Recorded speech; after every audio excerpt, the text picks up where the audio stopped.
Good morning, everyone.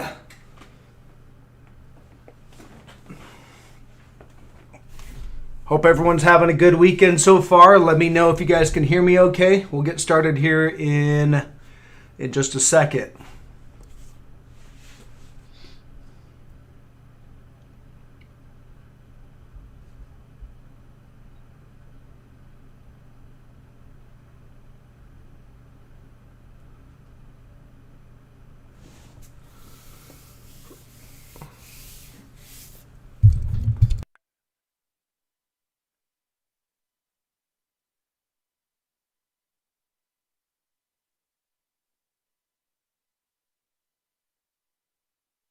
So we'll just let people kind of come in, just give it a couple minutes, let a few more people roll in, and then we'll get started. And if you're new to these live streams, I don't do them every weekend, but if I feel like kind of going through some charts in the morning, then I go through it. Typically I do them around anywhere from 9 to 10 Pacific time. You do the math on the East Coast time. And what we do on this, on these live streams is just go through charts. I'm usually looking at a lot of subscriber picks, charts that subscribers want me to look at.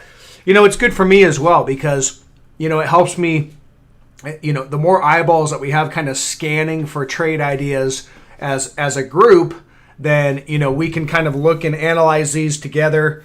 And I don't know, I don't see every trade. So there's always some good trades out there that I'm going to miss. I'm just not going to see them. So if we can do these live streams and you guys see some stuff, well, maybe, come Monday, I take positions on the good ones. And I think last week, the lift trade idea, it was a short, that came from a subscriber asking if they thought it was good. Well, they were asking maybe a week prior if it was a good short, and I told them that I said it hasn't broke its trend line yet, but it does look like a good short. It just hasn't broke trend yet. So I was waiting for it to break trend. It broke trend, and I think it was down about 10% or so since the entry. So there's always good trade ideas, and these live streams are a really good spot for everyone to join in and point out those trade ideas together. So that's really what this is about. Let's get started. Let's get right into it. Now, I do have a little bit of a lag from the time I see your comments to the time you guys can hear me. So just understand that's just YouTube. A little bit of a lag there. So we're going to start out here.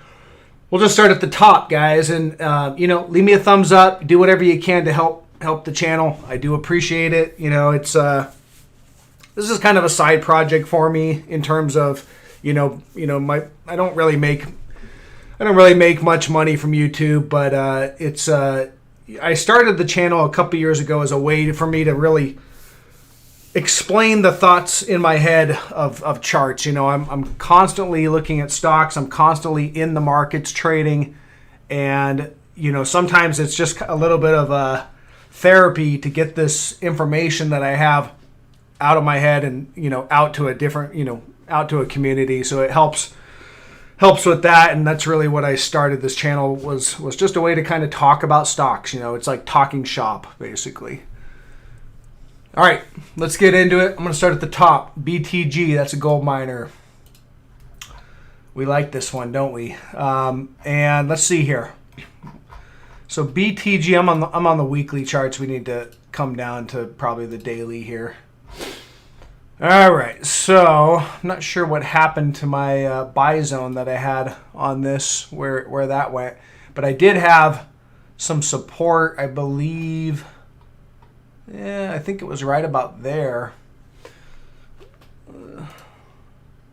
Not sure what happened to that chart. I think I had that support right about there. And we dipped below it. We did the dip below right there just to kind of cover what what I saw in this in the past. Is, there's your divergent low. See that low price? And then you look at the momentum. See how it's higher? Right there. Let me zoom it in. Right there. That's your higher high on the momentum. And that higher high was made on a lower low in price. So that's the thing. A lot of people, they just see the price. They're like, oh, it's going down. Why would you want to be long that thing? Well, I don't necessarily want to be long right here, but if I start to see, a recovery of a broken support, like something like this, 435 or whatever, then that's extremely bullish to break price support and then with a with a bullish divergence and then bounce up. So that's basically what went on. So and we broke the downtrend line right here.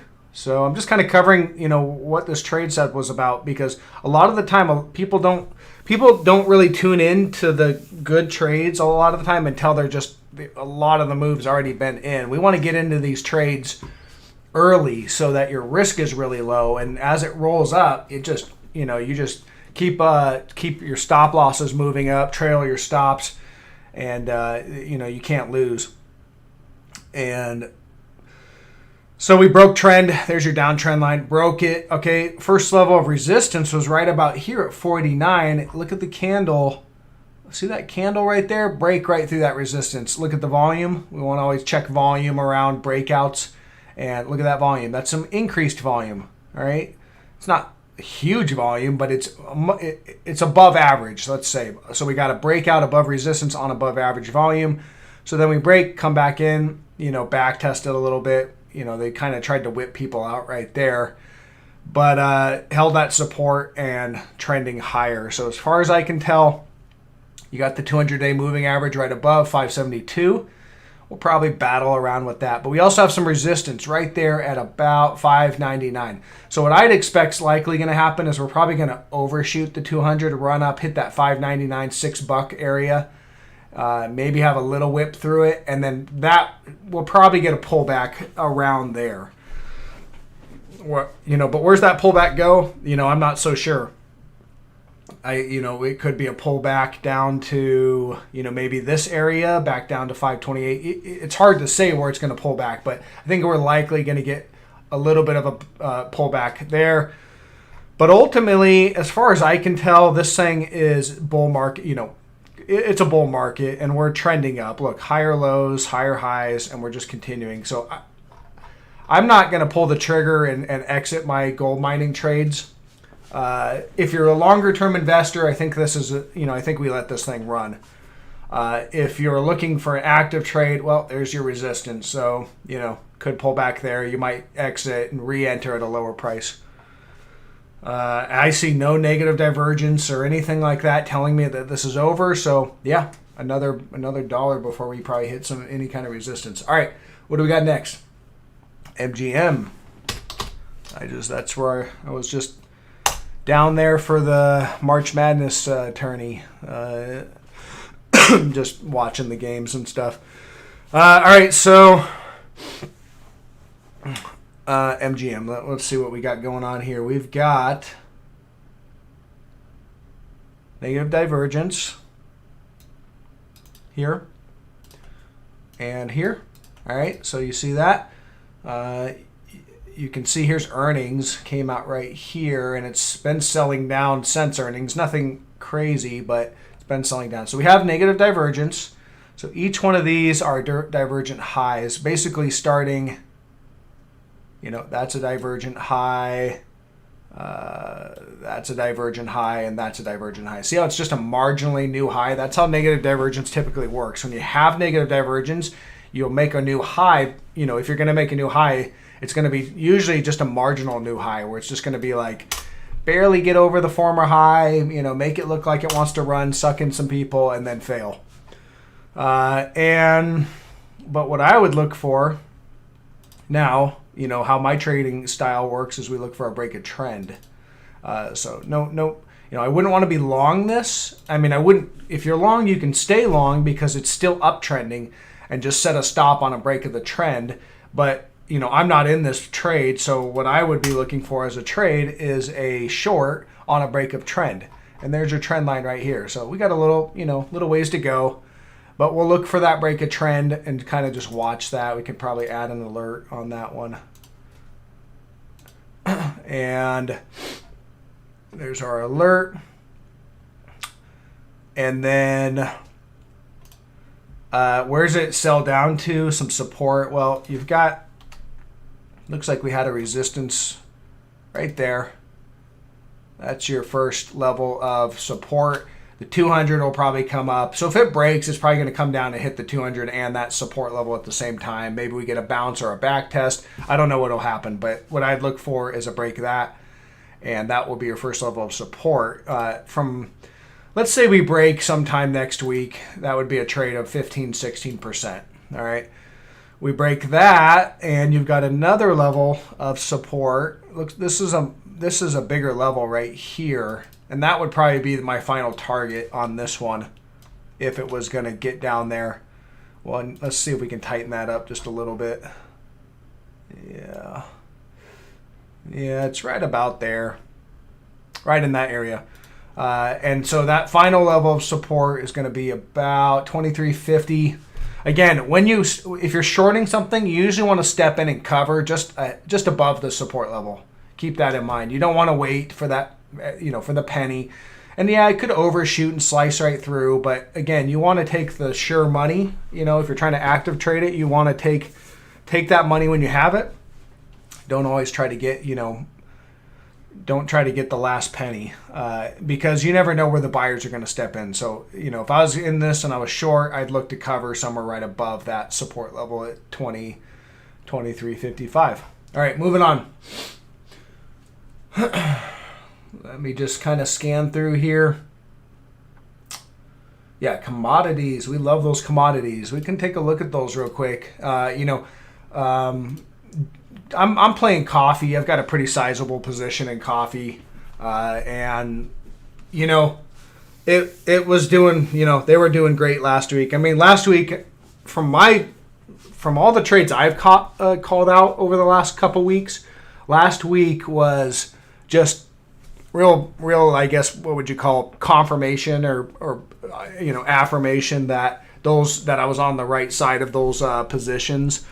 That I was on that trade because I was short a lot of those ARRY stocks, and now I'm looking at YouTube and everybody's talking about how the ARRY stocks are just getting tanked.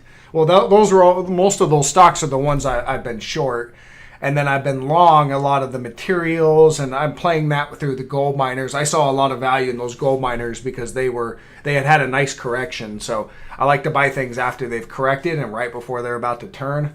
That's a beautiful spot. So last week was just, commodities, gold miners ripping, and then those ARRY stocks were just getting tanked. So obviously, pretty profitable week for anybody who's on those positions. Joe, all right, so I think Joe's got some resistance right up here at 45.67. I've got to do a little more research on this Joe because they just started this ETF back in 2018, and prior to that, I think it was called something else, and I don't know the name of it, so I'm gonna have to look that up. But that they just changed the ETF, so we don't have a lot of history on this one.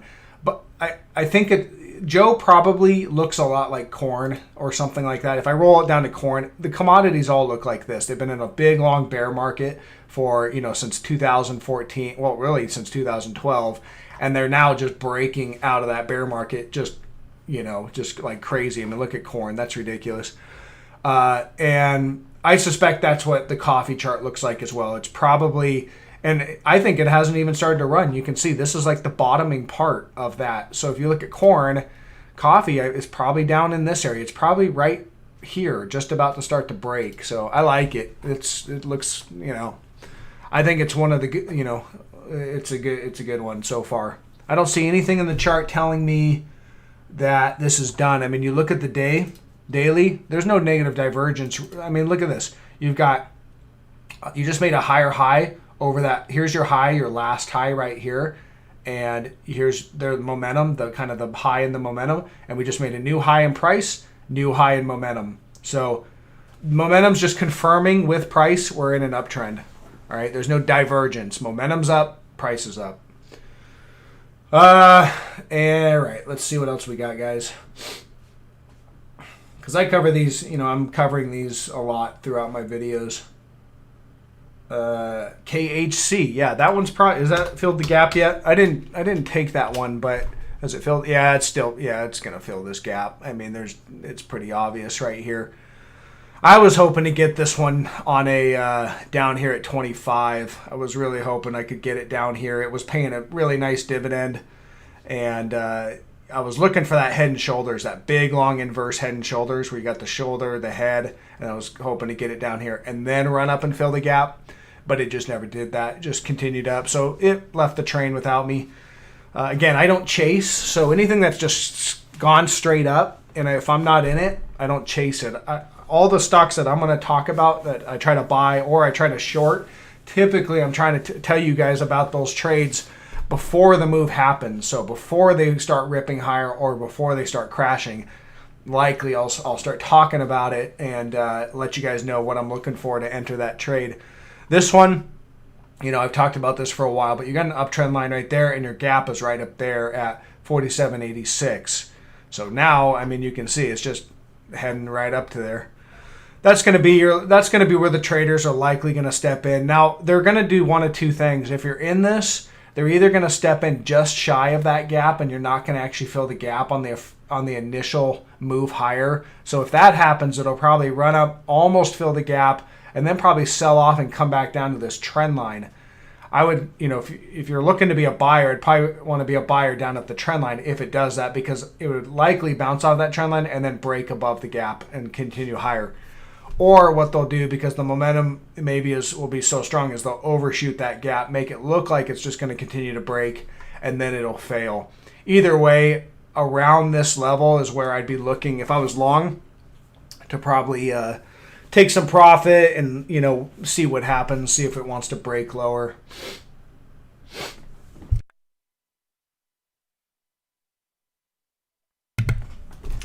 All right, let's see what else we got. You guys got anything interesting? I'm going to try to scan Qs and IWM direction. Well, I talk about that in a lot of my videos. Qs is, we'll see. I pulled my short on Friday. There's better opportunities to short right now in individual stocks, and the Qs is very heavy on the fangs, so those fangs have to be breaking down for the Qs to go. Basically Qs goes wherever the fangs go. That's really all it is a play on the fangs. So we'll see. It kind of held this support level right here. It recovered and held right there at closing basically right at support. So, I'm not so sure. We could make another divergent high. We still have big, long negative divergence. That's still there. So I'm still looking for a bigger move to the downside, but it doesn't mean we could run up and make another little slightly new high. So I'm undecided on that one. And then IWM, I'm waiting for a break of this trend line right here. You see that trend line off the March 2020 lows? It's right there. I'm just waiting for a break of that.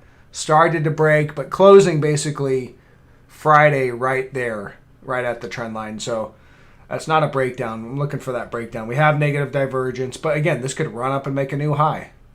So until you see that big impulsive sell signal, breaking trend, you just don't take the entry, is from my perspective.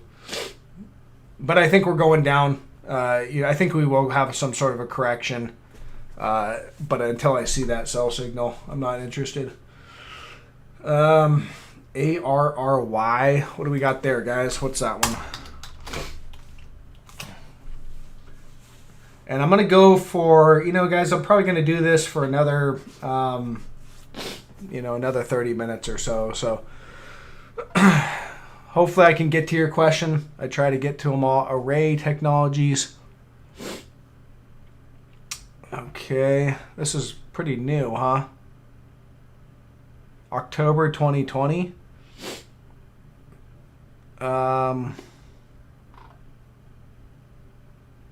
Got some bullish divergence. So you can see here, there's some bullish divergence showing up on the PPO and the RSI. And so these are divergent lows. That's a divergent low. And that's a divergent low. So what I would look for now is a break of trend line, or a break of trend line resistance on this one. Let's tighten it up. Yeah, sorry. Got to grab that line. Yeah.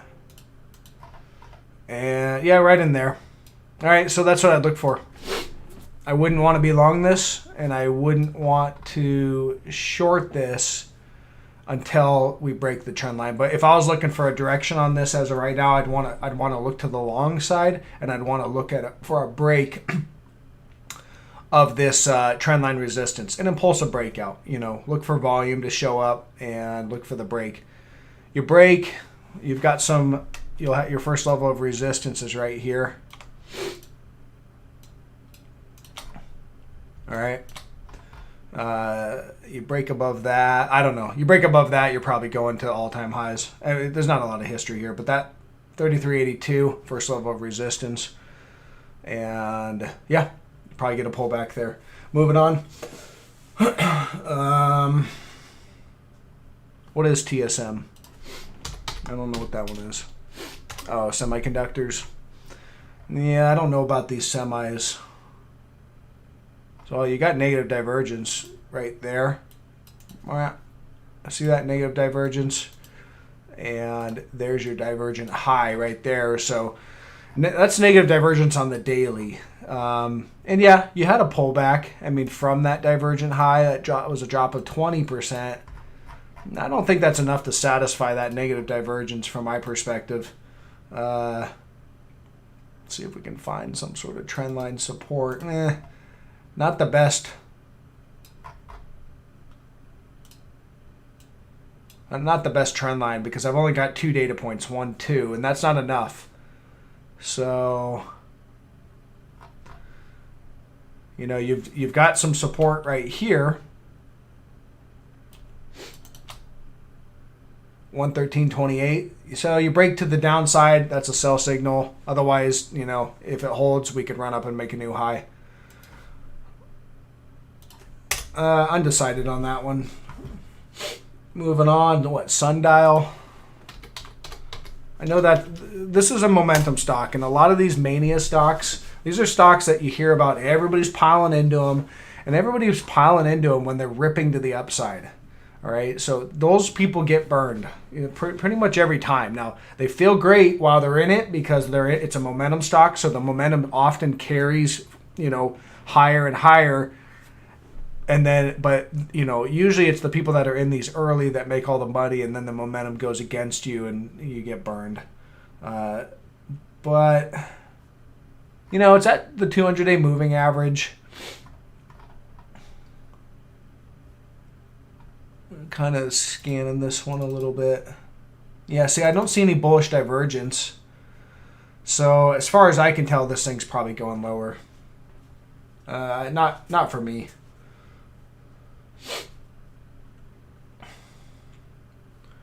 Ag, that's First Majestic. Look, I mean, I don't even need to really look at this. The miners, when I talk about the gold miners, you probably can just carry forward the silver miners. They might have a little more beta on them, a little bit more. They're going to have more volatility. But if I'm bullish gold and bullish the gold miners, then in general, I'm going to be bullish the silver miners as well. There's support right there, so we're holding. And what do we got here? Slight bullish divergence. No, it's not bullish divergence.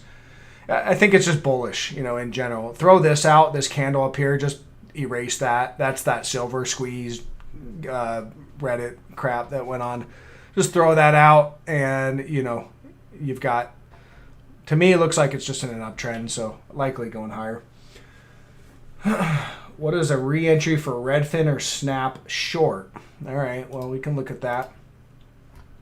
Redfin tanked. Well, yeah, a little bounce there. Let's see here. But that is a clear breakdown. So there's your trend line. And we started to kind of dip below it a little bit, and then, it broke. I think Redfin's going to come back down to this area somewhere right in here, about 36.82. A re-entry on a short.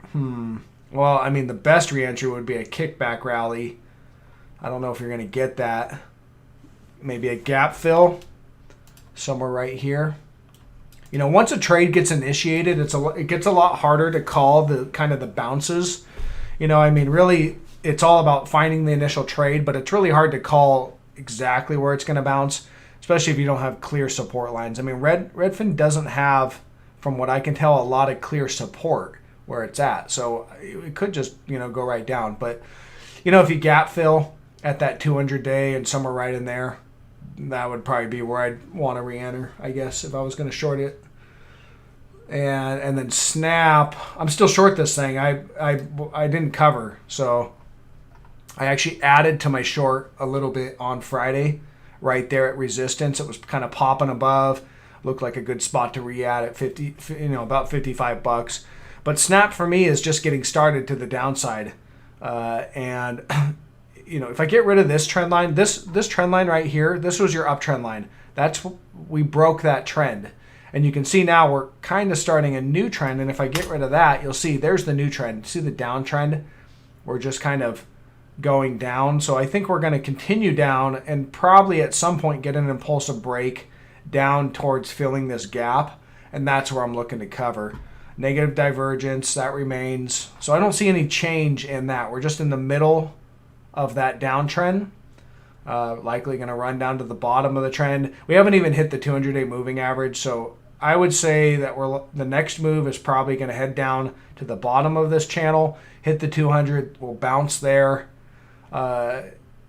maybe bounce back up to the halfway point, and then work our way lower. But for me, this trade's just getting started, so I just got to sit in it until the technical posture changes. Which means, you could, if you start breaking to the upside, well, that changes the technical posture. Or if you start getting bullish divergence or things like that. But it's a swing trade. So all these little bounces for me, are either opportunities to add to a short position, or you just ride it out. Oil. Yeah, oil looks interesting. Oil's kind of... The thing about oil, though, I think, yeah. I mean, oil is a material thing. Look at ExxonMobil closing right at the highs. So, I mean, oil could continue ripping. I mean, it's a commodity, so it's the major commodity. Really, it's the big boy commodity, and. Yeah, I don't know. I'd like to get a pullback, honestly, because I'd like to add to a position.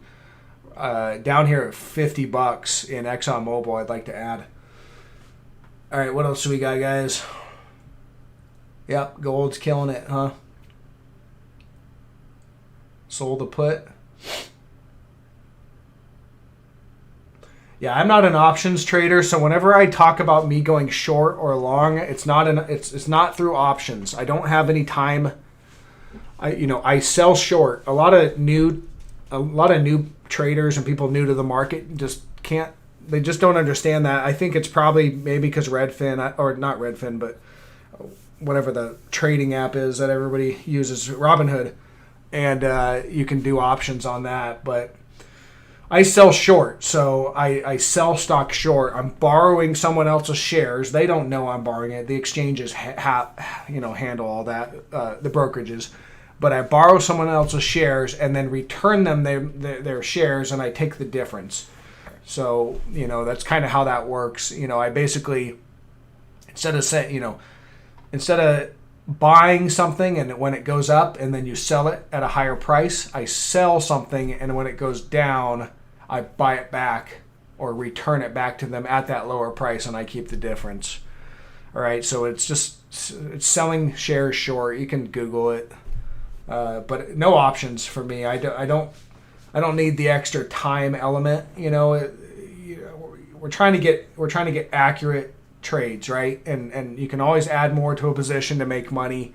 I'm not trying to just lever up with an option and hope it hits on a certain time. It's all about just book and profit. All right, what else do we guys got? You guys got anything interesting? Zillow Group, that's probably following the Redfin stuff, huh? I think I've got that one. Yeah, see, Zillow had a head and shoulders. I talked about that. That's pretty much played out now. I mean, you're getting that. So I would say Zillow Group's heading down to this 89.50. I don't see any. Look, it closed Friday below the 200-day moving average.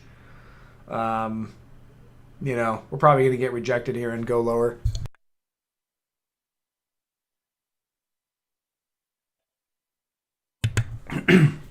So yeah, 89.50 or $90 we'll call it. That would be your next level of support.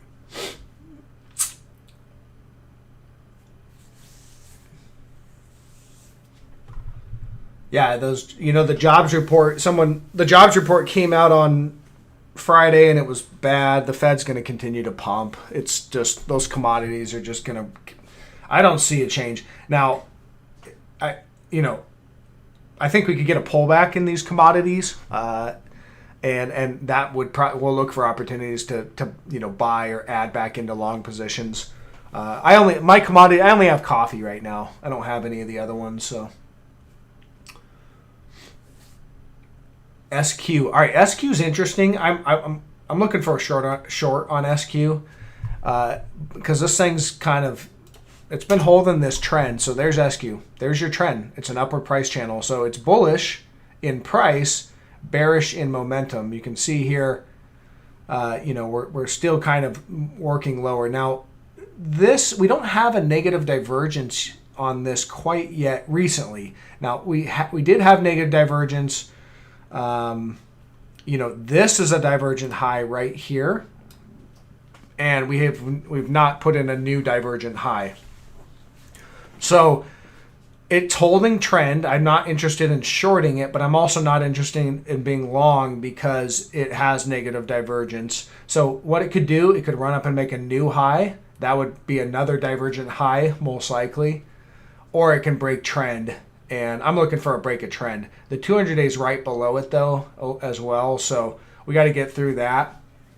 But I'm looking for that break of trend. And if it breaks trend, probably going to come back down to... Sorry, wrong tool. Down to here. And possibly even all the way down here, I guess. There's major support down there at 84. That's a long ways down.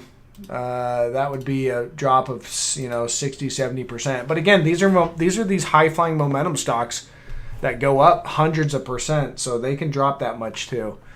I'm looking for a break of trend. Until then, I'm just, not interested.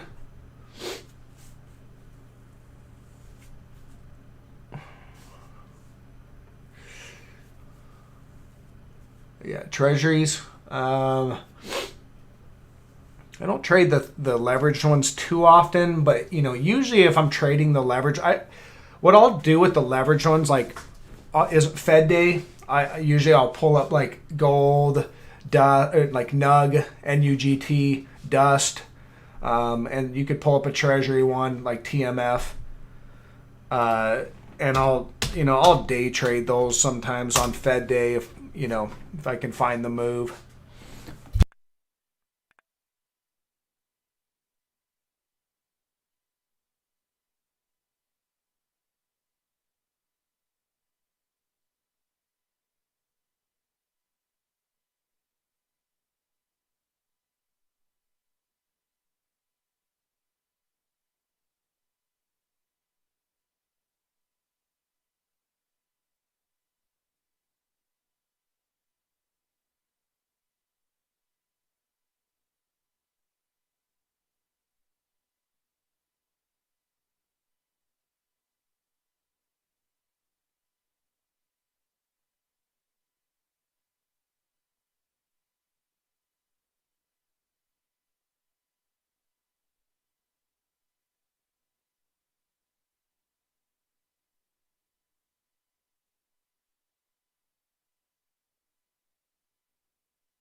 Oh, sorry guys, I was muted. I don't have a big opinion on this one. It's downtrending, and you've got some major support down here at about $9. It's not that liquid. It's pretty, it's just not super liquid. So downtrending, and maybe slight bullish divergence showing up right here on the RSI. I don't know. I don't have an opinion on that. I can't really give you guys any feedback on that one.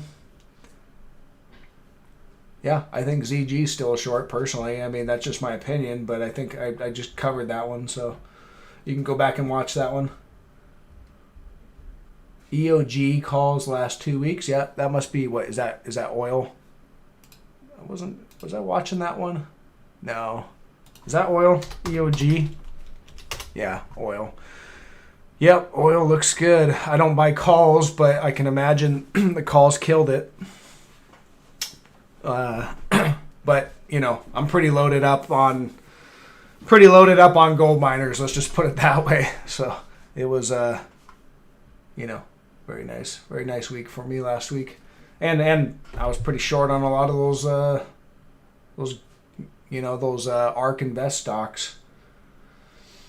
Bitcoin, I think Bitcoin broke the bullish trend. I really do. And the thing about Bitcoin, I've been meaning to mention this on one of my videos. There's so much pump going on with just the cryptos and Bitcoin, and I'm not saying that for a fact of the fact that they're just going up and people are enthusiastic. I get so many comments on my channel that are just robots. They're just bots that are like programmed to pump Bitcoin.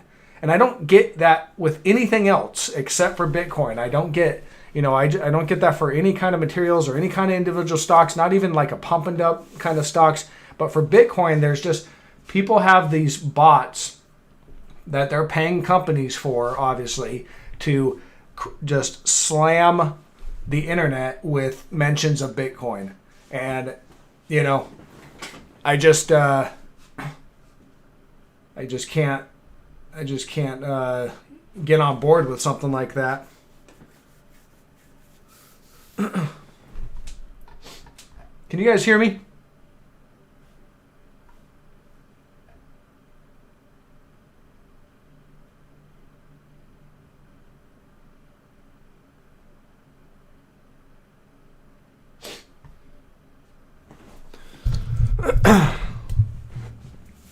So yeah, I don't know if you guys can hear me or not, but we're going to continue. But Bitcoin is, yeah, I don't know. So Bitcoin, I just get all these bots, and it's just something that I'm like, okay, why are all these robots all over YouTube pumping Bitcoin?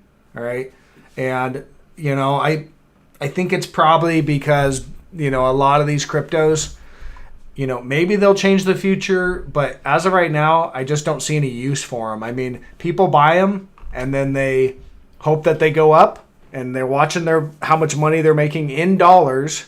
So they're very concerned about that dollar per Bitcoin price. And then they want to sell it for, and make a bunch of money. Products aren't priced in Bitcoin. And, if I start to see products getting priced in Bitcoin, not the fact that you can buy a product with Bitcoin, because you buy it and then they exchange it for dollars at the point of purchase. But if I start to see prices priced in Bitcoin, well, then that would change a lot of my thinking around that. But for right now, I see all the pump comments on Bitcoin and its robots. I'm telling you, there's something going on with that. And, but Bitcoin, let's look at Bitcoin. I'm not sure what happened to my chart. I thought I had a line drawn here, but as far as I can tell, that's your trend line right there in Bitcoin futures. Negative divergence, big negative divergence, very clean and easy to spot right there. So divergent high. See the character of a divergent high? This tells you something, like just a slightly new high and then a little pullback. This one, just slightly new high, then a breakdown. So we broke trend. To me, this looks like we're back testing. Maybe it runs up and back tests. The thing is, people that aren't paying attention to the technical analysis, they're going to just see a new high. All they're going to see is this. Yay, we're broke. We made 70,000 and, we're going to 100K. That's what you'll start to hear, I'm sure. But what I see is a back test and then likely going to fail. So I wouldn't put it past Bitcoin to run up and do maybe a series of back tests. Those will be opportunities I see as potential areas to short. Of course, we could just get rejected right here as well because we're below trend. So I'd be looking for areas to short, big negative divergence. And where do we go to? Well, there's a breakout point right there and the 200-day. So about 40,000 that'd be a level of support. We break below that. I'll have to see. Maybe down here at 20.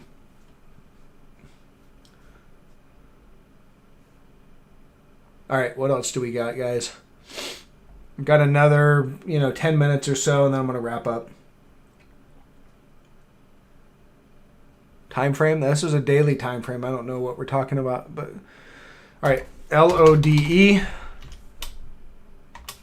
What do they mine? Is this gold or what?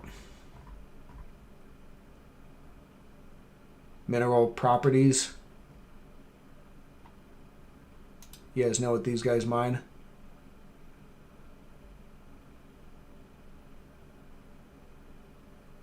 Oh, what is this? Is this some sort of a REIT or something? It's weird. I don't know. Let's look at the chart. This must be a silver. This must be silver because that candle right there tells me that this is something tied to silver. That looks like that pump from Reddit. So clearly you've got a gap right there. That's a level of support. You got the 200-day right there. You have, that was a divergent high. You got a downtrend in momentum and you've got a downtrend in price. I think we're likely going to gap fill. You got another gap below that as well, so we could even fill that. This would be the major level of support. If it got all the way down here, that's where I'd start to look for bullish divergence. Likely what happens on this kind of stuff is you'll start to put in bullish divergence when you're in this area. And I'm just giving you an example of what could happen. But it'll fall, we'll hit this. It'll probably bounce off this. Then maybe it'll break this to the downside and you'll start to put in bullish divergence on your momentum. And then you'll run down and hit your support, maybe undercut it a little bit, but you'll do it with bullish divergence. So what I would look for is, if bullish divergence shows up and you're down in this area and then you break below this support at 138, then I'd look for, I wouldn't be interested in doing anything, but then if it can recover and it comes back and recovers that 138, that's where I'd buy it and go long. You'd have bullish divergence, you'd have a false breakdown, everything you need for the next leg higher. So that's what happened in a lot of these gold miners, and that's what I pointed out, like wheat and precious metals and stuff, and that's and so far those are just working out really good.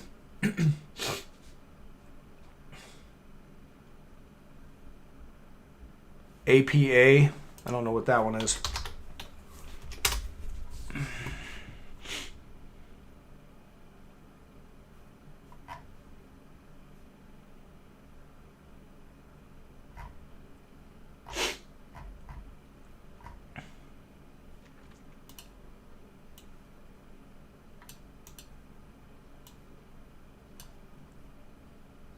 There's your long-term resistance right there.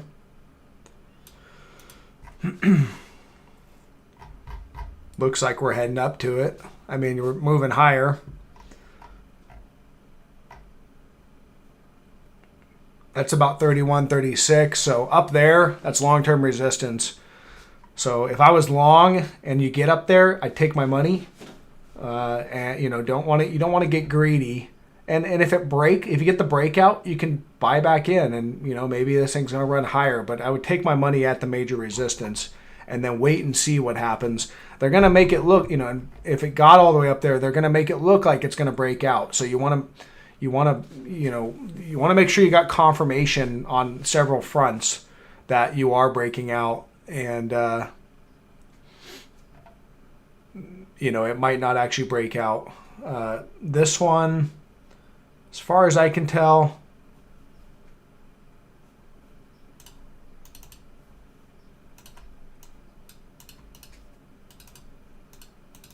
you've got some negative divergence.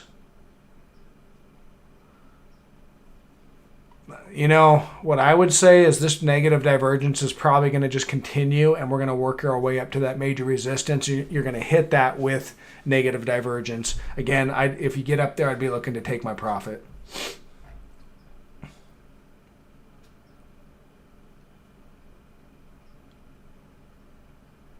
Yeah, Doge or Doggy, or I don't know.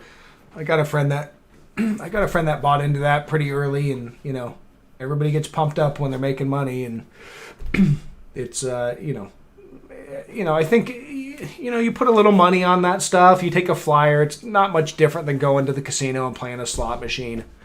It could be entertainment. You could hit a jackpot.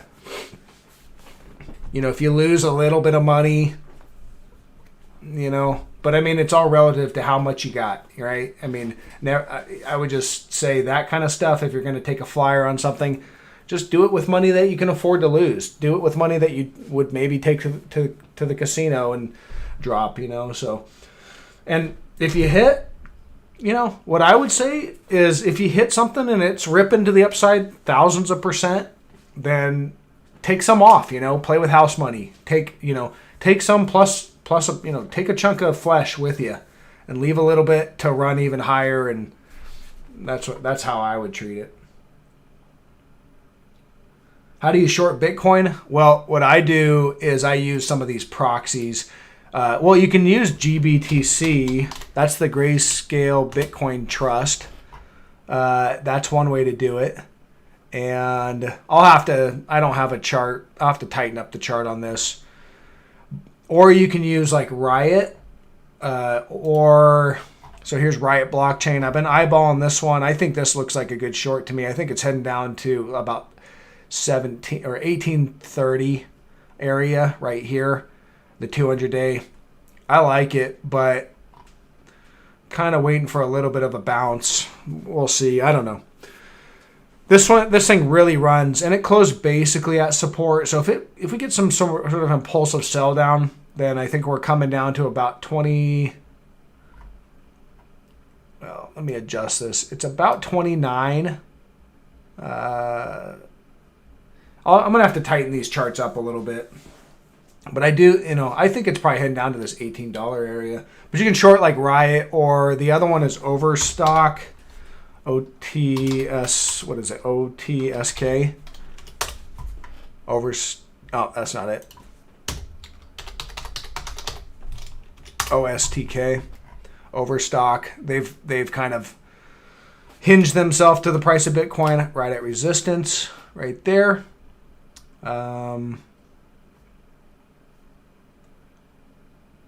No real negative divergence on the short-term time. I don't see it yet. So I don't know. Maybe this wants to run up and again, if Bitcoin does that back test up to 70,000, maybe these run up and do make that marginal new high. So again, this is at resistance. So right there at about 85.50. And it's riding the 200-day. So, you could short it here, stop slightly above, and if it runs and starts to break down, you probably break the 200-day move average and head down to, I've got about $40 as the level of support. The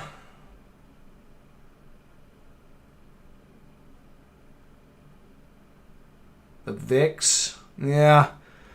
The thing is with the VIX, the way I trade the VIX, when I'm long the VIX, it's because I see a sell-off in the S&P 500 coming VIX tracks the S&P 500. And, you know, I just don't see a sell-off yet. Now, we have negative divergence, and that just continues. So I think we're going to get a sell-off, and there is a potential kind of play that's maybe happening on this long-term chart. It's not there yet, but if you look at the weekly, you know, there's your 2009 lows, and we broke below in 2018. I've talked about this. We hit resistance, rejected, and now they've ramped it up. But this could be the very, you know, this could be the very top. And I know I say that a lot, and I try to put out videos when I see the potential of a top that's saying, okay, this, you know, I think this is the top. You know, obviously those videos have been wrong, and it's hard to call a top, but, you know, I try to put it out if I see it. But we've overshot. We've recovered that broken trend line. This could just be the blow off top, and then maybe we reject and fall back below. So again, this is a weekly chart. Until I see a break back below this trend line, I'm not really interested in shorting this for a longer term short. But if I go to the daily, you know, we've got negative divergence. It's, you know, it's right there. And you can see even right here, we made kind of an equal high from this area. That's a higher in price, but an equal high in momentum. So we've got, well, a slightly new high in the RSI. So, but we have negative divergence across this kind of longer time frame. But again, I just need to see that breakdown, and I'm not seeing it. So I'm not interested in being long the VIX until I start to see signs that the SPY is going to sell off. And I don't see it yet. Neo. Where's Neo? I know I got this one. All right, so Neo's right at the 200-day moving average. You can see here on the daily. And look, Neo had clear negative divergence. I mean, this when it looks that clear, it, you know, this is a big negative divergence. So it was very obvious, but it was a momentum stock. So you don't want to just short it when you have negative divergence. You want to wait for a break of trendline support. There's your trend line right there. And your break, there's your break right there. Boom. Impulsive break. The next day, gap down. They gapped it all the way down here. The buyer stepped in, but it was still a sell signal. You know, you had the sell signal the day before right there. That's where you want to get short. And then the next day you were rewarded, you know, pretty handsomely. And, you know, you could have covered your trade there. But it's trending lower. I mean, look at that. Just down, sideways. Looks to me like it's bear flagging as far as I can tell. There's your flagpole. This is a pretty long extended flag, but that's okay. It's still pretty, you know, it's a flag. And then we break.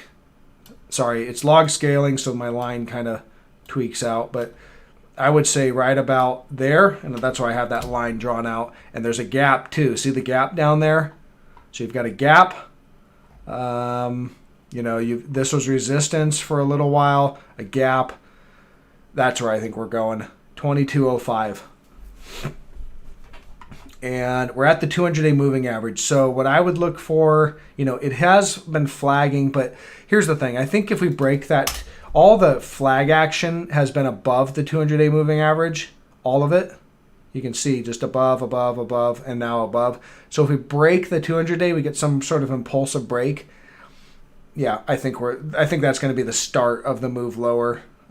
If you're conservative, you could wait for maybe the break of the flag. But yeah, I think 22. That's what I would assume. I don't see any signs that this is, you know, going to go up. I think I see downtrend. This is your uptrend here. There's your break of trend. Now we downtrend. Yeah, Mara, that's silly. Coin's too new, and it's a Bitcoin proxy. So, I mean, I think Coin's just been selling off since it IPO'd. Look at that. Yeah, that's a good investment. You know, I mean, these things come. This is just the pump, right? It's not the fact that maybe Coin will be a good investment. Maybe down here it is a good investment. I don't know. You know, you're just taking a flyer on something, but they bring it to market with massive pump. And that's why, you know, they bring it to market. It's all the way up here at 428, and it's down now at, what, 257? I mean, the thing's lost 40% of its value just straight down since it came out. So again, that's what I'm saying. I'm just seeing pump across the board with a lot of these cryptos that are, that's just, they're momentum trades. They basically just, people all pile in and they just spike straight up and then they crash straight down. I don't know. Just not really for me. Not my style.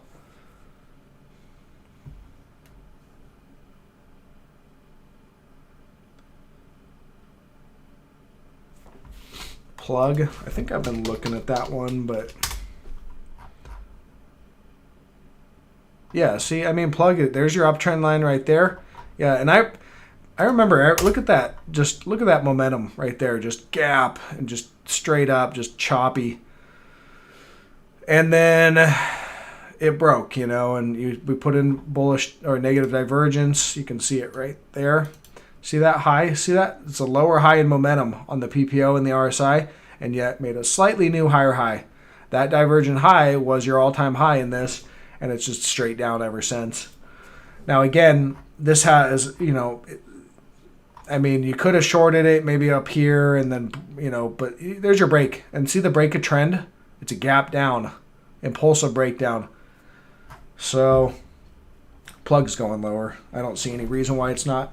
Piton, that's going lower. We got, that thing. Yeah, that's going lower. Look at, they bounced it off support, but sellers just right back at it. I think Peloton's going lower. Where are they going to? Well, you've got, I don't know. I'll look at that. I don't want to spend time on it right now. I've talked about Piton a lot. It's been a trade. I mean, the trade idea that I threw out on Piton, if you followed that trade, I have it circled right there. That's where I shorted Peloton. And, everybody thought I was crazy, or I don't know if everybody did, but again, usually when you're shorting something, it's at the moment where everybody's like, why would you short that? It's going up. They're great. Well, because the chart told me to. And we have negative divergence right there. We got it on that day. It gapped up like 10% right into resistance with negative divergence. Perfect setup for a short. And, if you wrote it all the way down, I mean, that's a 50% drop. So you've doubled your money on that one. And if you stayed long when it looked like the most bullish, you've lost half your money. So, yeah. Yeah, I'm not doing the Doge. I can't even chart that thing, man. It's just straight up. Who knows when it's going to come down. Okay, guys, that's really all I got. Leave me a thumbs up. I didn't see anything too interesting, so there's I'm just going to have to keep scanning for some new ideas, and the ones that I've got on, they're continuing to work. So I don't see any change in a lot of those. And we'll just keep looking for ideas. So thanks, guys, for following along. Leave me a thumbs up on your way out. I do appreciate that. And I will catch you guys on Monday. Later.